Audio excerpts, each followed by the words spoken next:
Okay, here doing inspection on this GE refrigerator side by side, and a couple of things you could see down here. Take a look at the water line. How look at that? They just snapped. I barely touched it. It's just snapped right there. This one, that's just snapped. This one here is the one that's connected going in the wall to the valve there, and you could just see the condition of the water inlet now. So all of this tubing needs to be replaced.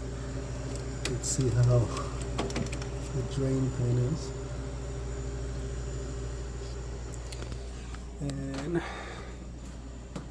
this right here comes up here to feed the ice maker. And you can see the condition of that. And it's also frozen on the inside of this tube, so every time the ice maker calls for water, water just comes squirting out the back here. Look at that. You can actually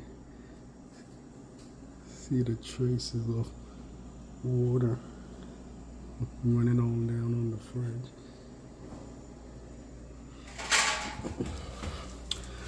So, water inlet tube needs to be replaced. The inlet valve assembly with the water reservoir, the fill tube, whole 9 yard. This is the built-in drain pan under the bottom of the refrigerator, and you can just see how it's starting to rust and deteriorate.